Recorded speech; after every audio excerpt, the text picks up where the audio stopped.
Awaken your power. This is Mindset Mastery.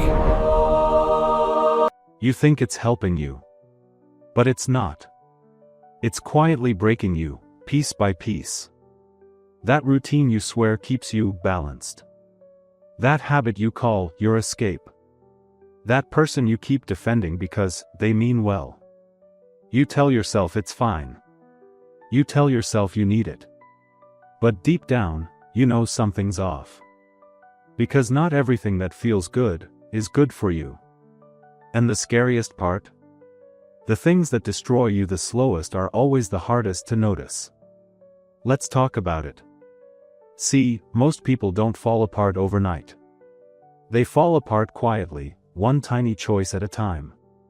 One compromise here, one excuse there. Until one day, they wake up exhausted, disconnected, and wondering, what happened to me?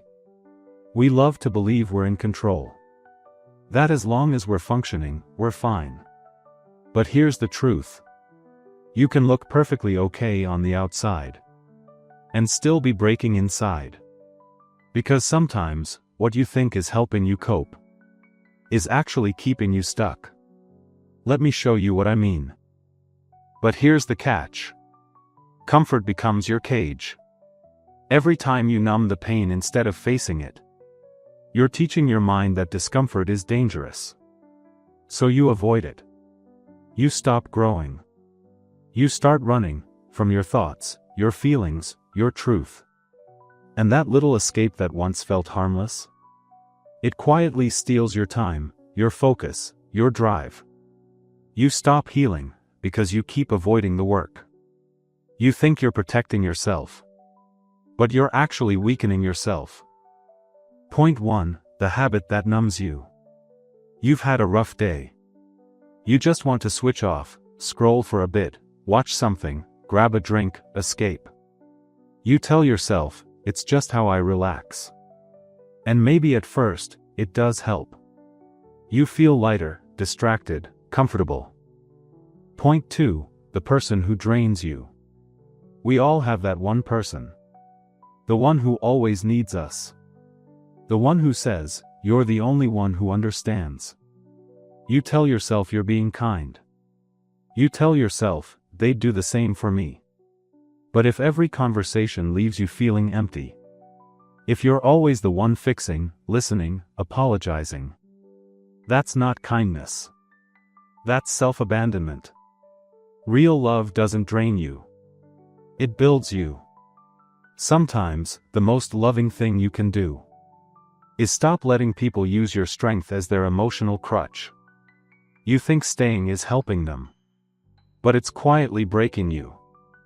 Point 3, the good habit that turns toxic. Let's talk about productivity. Working hard. Staying busy. Always improving. Sounds noble, right?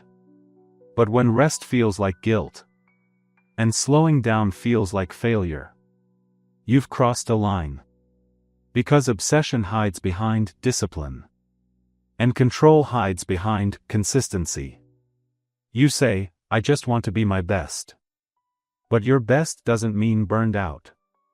If your worth depends on how much you do, you'll never feel enough, no matter what you achieve. You'll chase more, harder, faster. Until you forget why you started. You think you're building success, but you're actually building exhaustion. You can look okay on the outside and still be falling apart inside. Point 4, the story you keep telling yourself. This one's the quietest, but maybe the deadliest.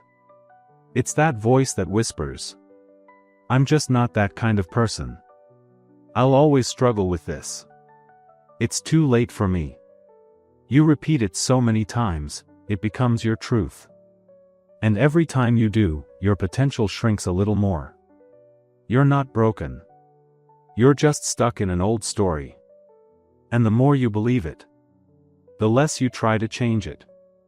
You think that story keeps you safe.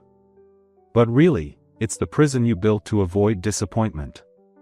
And here's the secret. You can rewrite it, anytime you decide to. See, the things that break us aren't always loud or obvious. They don't always come as disasters or heartbreaks.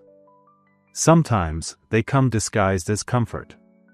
As habits that once helped you survive, but now stop you from living. Numbing your pain. Carrying others' weight.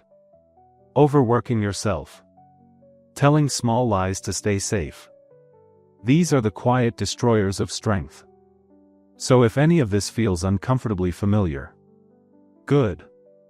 That's awareness waking up. Because healing doesn't start when everything feels okay. It starts the moment you admit, this isn't helping me anymore. You don't have to fix everything today. You just have to notice. Notice what drains you. What no longer serves you.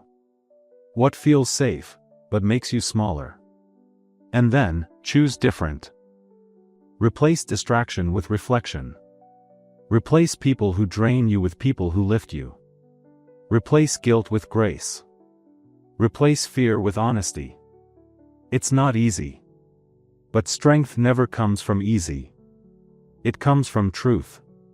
So ask yourself right now.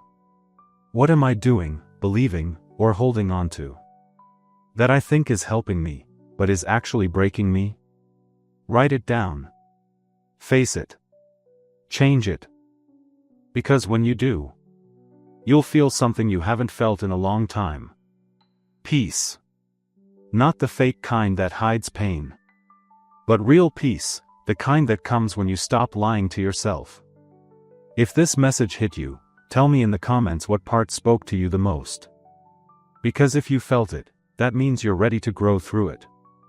And if you're serious about rebuilding your strength from the inside out, subscribe to Mindset Mastery.